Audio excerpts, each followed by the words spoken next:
Hey everyone, Tony Winston here for Jazz Piano College. And I know I did this song like a couple months ago, but I think I did such a lousy job on the video, I never put it up. So I had a request for it. On the Street Where You Live.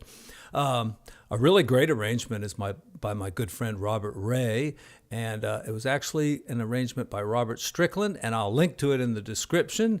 It's a fun arrangement to listen to. So I'm working out of Frank Mantooth's book, Reharmonizations of great jazz standards. Can you see it there? There it is. There it is.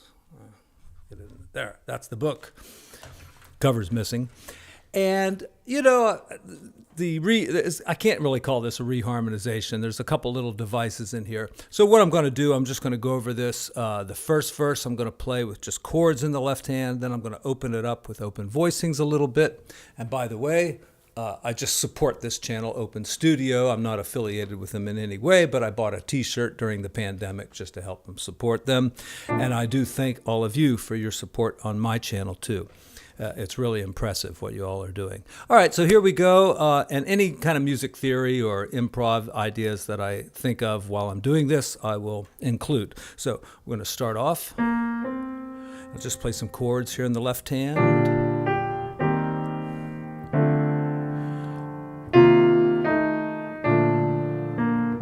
The melody's pretty low, so you can't do a lot with it with this style of just playing chords, you see.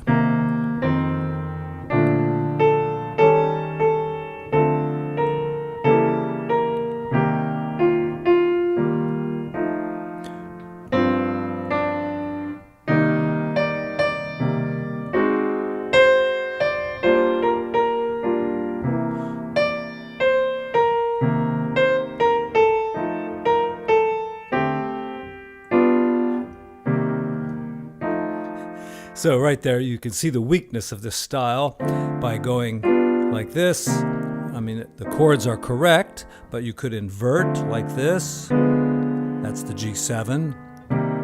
And here, you know, for the F sus, you could actually just play that same chord again. Or if you want F7, you could go to something like that. Okay, now if I open it up a little bit, it'll certainly be better. So right there, you see, instead of playing it real heavy down there, I've let go of the D, because it's the melody note, so I don't need it in both places. Same kind of chord there. And then I'm just going to take it down like that. I guess I should have an F in there someplace, but the F is coming up right away in that chord.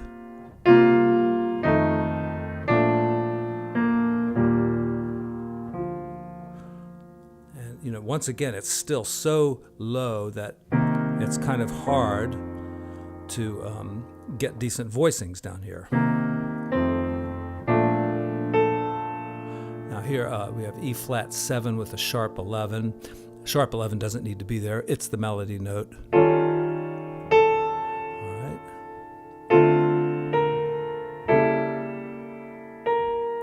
And this happens so often in these older songs where you have a diminished chord, and then there's the melody note is a whole step above, and we call that a whole tone extension on the diminished chord. And you know, the diminished scale is going to be great to use in that spot if you can get it in there. And here's C minor 11, and the melody note makes it the 11. I wouldn't try to make it an 11 by like going like that or something and put the 11 there. You know, just let it happen naturally there. Then a nice chord there. Holding the F, root 7, 3rd, and 13. All right. I like the G sus. Just think of an F over G, of course. Maybe you can do that. Once again, the 9th is coming here, so no need to play it here. You could, but all right. Now, you know, this was definitely weak. You know, the bass note is up too high there, so we'll put it down here, but you don't want that. You just want the root and the 7, put the 3rd there. Maybe we need one other note or a couple other notes to fill it in. Something like that, perhaps. Here's G minor 11th, going to be another big stretch. And then, you know, I don't know, I wouldn't put the flat 5 in here maybe. Oh yeah, that's fine. What am I talking about? But yeah, it's the flat 9 I would leave out because you're coming right to a regular 9 there. It's going to sound kind of weird to do that. So just, play a flat 5 chord there for the whole measure. And, I think it'd be stronger to stay on C minor here instead of F sus. It's kind of like the same thing. There's F sus, there's C minor 7th. But now you move to F. And we have a nice little, I'll do the first ending again, turn around. How would this work best? Like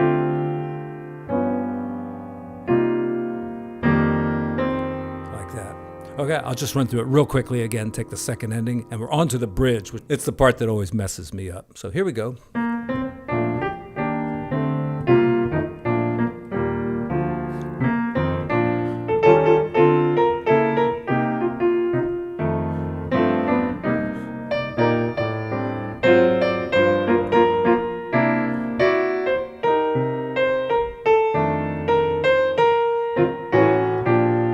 Now, this is Frank Mantooth's little idea. He says something over it. It's like a cliche of his that he likes to use, and it seems to work here.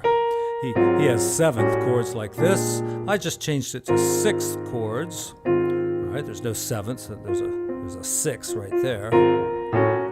And, if you know the song, what's the jazz song that does this? 7 Steps to Heaven, I think it's called, which is like...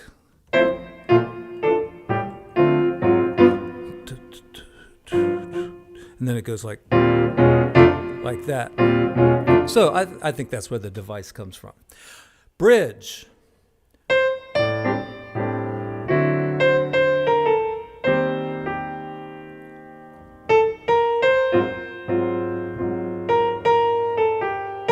here he uses it again, but I don't know. The nice thing about like a bridge like this, if you just stay on one chord, especially if you're going to take a solo, you could be a lot more free without worrying about all those little chord changes. So just go to D7th.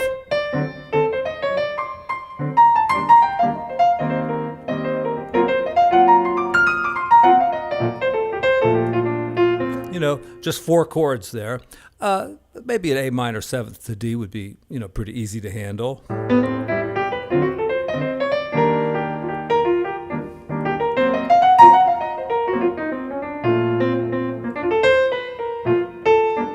I always thought the melody goes to A there, but it doesn't. Right? I like the minor 7 flat 5 better, and then A7, and back to the minor, little passing chord here, and then it's like a 3-6-2-5-1 in D.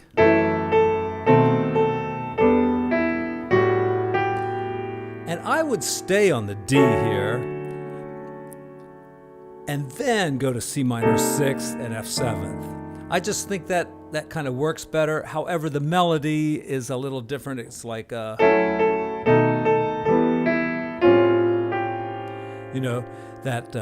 F in there.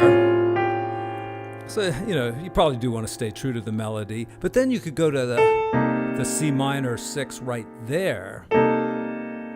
We'll have to call that a C minor 13 since I'm putting in the 7th. And then on to F7th, and then we're back to the same thing. I haven't talked about Rootless Voicings in a long time. I could maybe see what I could do there. B flat 6, E flat 6, almost like the same chords. So you kind of want to maybe do something a little different if you want that change in there. Or you could just stay on B flat.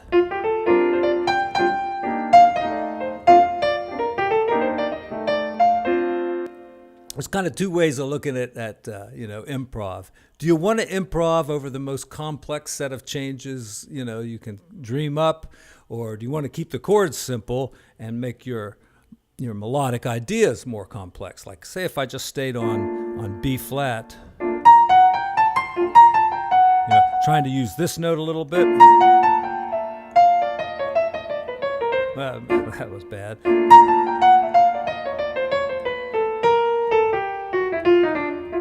Something like that.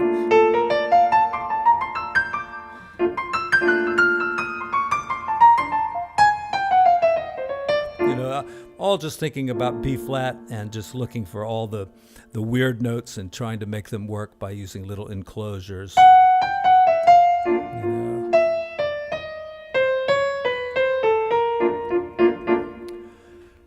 Too much Scriabin lately, I tell you. He does some stuff like that, in his pieces. I've been working on a few of his preludes that are, I'm going to try to do a video about them and relate them to jazz at some point. So, just doing, it's not a rootless voicing, but, it's got that minor second in it, so it sounds good.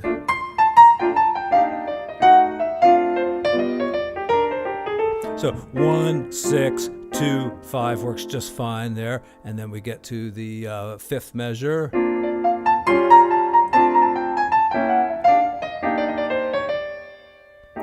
Works just fine, and then back to C minor.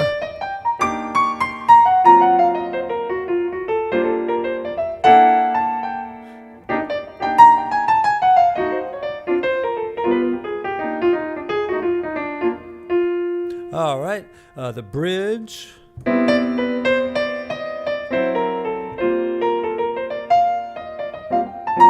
right, this is about the fifth time we've come to that A flat 7th chord. They call it A flat 9 with a sharp 11. They call it A flat 13 at one point. This is a good rootless voicing for that. Thinking of some Art Tatum riffs that would work. A little two-finger thing. A 3-finger thing would be, maybe,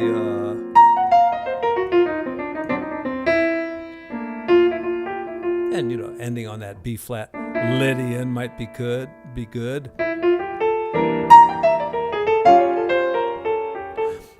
Just another little sideline here is I haven't really gigged hardly at all in the past year and a half. Don't plan to do many more gigs. And one thing I've noticed is that I've been able to change my style a little bit simply because I'm not out there playing every day, reinforcing that same old shit that I always play. So I've been listening to Tatum a lot. And, I've been doing some of those kind of runs, those 3-finger things like that. It can be really hard if you gig like 5 nights a week and you're playing the same songs. You get really stuck in some habits. So anyway, where was I? We were on that A flat chord.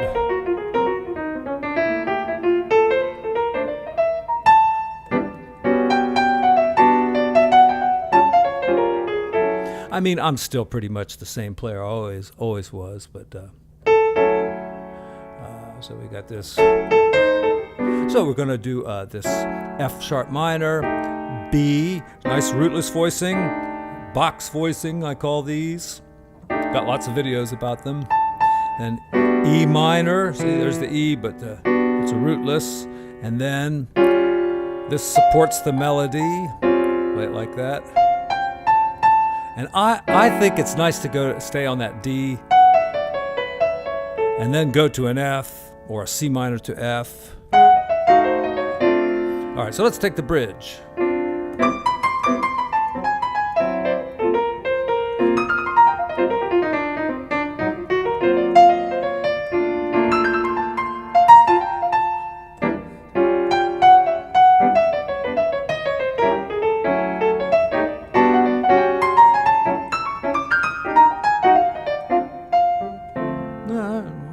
I made it. 1, 2, 3.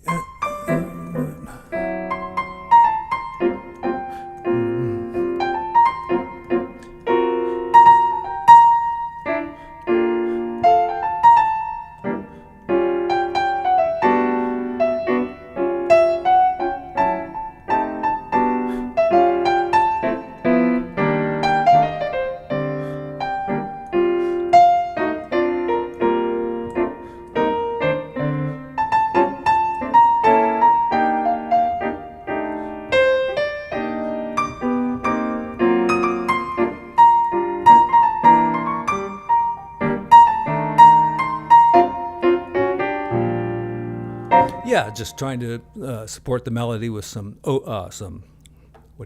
rootless voicings. Okay, that's all I can think of on this song for today. I hope you enjoy it. Thanks for all your support. And the next video I'm going to do right after this one is After the Love Is Gone. Earth, Wind, and Fire, and it was written by David Foster. And here we go. Hey everyone, welcome to Jazz Piano College. Going to cover a pop song. I think I will entitle this the second most complex pop song ever, just to kind of